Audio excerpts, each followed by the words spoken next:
കോട്ടയം നഗരസഭയുടെ 211 കോടി രൂപ കാണാനില്ല എന്ന് പ്രതിപക്ഷ ആരോപണം.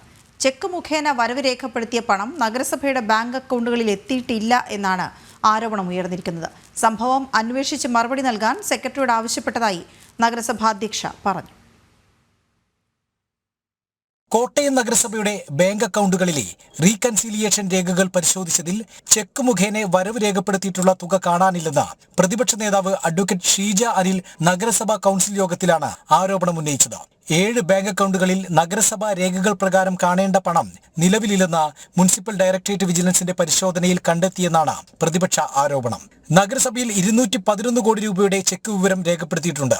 എന്നാൽ അത്രയും തുക ബാങ്കിലെത്തിയിട്ടില്ലെന്ന് പ്രതിപക്ഷം. ഒടുവിലത്തെ ഓഡിറ്റ് റിപ്പോർട്ടിൽ കണ്ടേക്കുന്നതാണ് 211 കോടി രൂപയുടെ ഓൺ ഫണ്ടിൽ നമ്മുടെ നഗരസഭാ അക്കൗണ്ടിൽ കാണേണ്ട പൈസ ഇല്ല എന്നുള്ള വിവിധ ബാങ്കുകളിലായിട്ട് വന്ന ചെക്കുകൾ പക്ഷേ ആ ബാങ്കിൽ എത്തിയിട്ടില്ല, നിക്ഷേപത്തിൻ്റെ കൂട്ടത്തിൽ വന്നിട്ടില്ല. അത് എവിടെ പോയി എന്ന് ചോദിച്ചിട്ട് കൃത്യമായ ഒരു വിശദീകരണം തരാൻ നഗരസഭാ സെക്രട്ടറിക്കോ ചെയർപേഴ്സണോ കഴിയുന്നില്ല എന്നുള്ള വസ്തുത. എന്നാൽ ഓഡിറ്റിംഗിൽ ഇക്കാര്യം കണ്ടെത്തിയിട്ടില്ലെന്ന് നഗരസഭാ അധ്യക്ഷ ബിൻസി സെബാസ്റ്റ്യൻ പറയുന്നു. ഉദ്യോഗസ്ഥരുടെ ഭാഗത്തു നിന്നും അറിയിപ്പൊന്നും ലഭിച്ചിട്ടില്ല.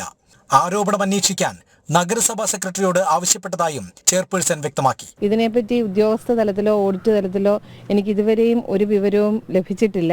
ഇന്നലെ കൗൺസിൽ യോഗത്തിന് ശേഷം അടിയന്തരമായിട്ട് സെക്രട്ടറിക്ക് ഇതിനെപ്പറ്റി പരിശോധിച്ച് വ്യക്തമായ റിപ്പോർട്ട് നൽകുന്നതിന് വേണ്ടിയിട്ട് സെക്രട്ടറിയെ ചുമതലപ്പെടുത്തിയിട്ടുണ്ട്.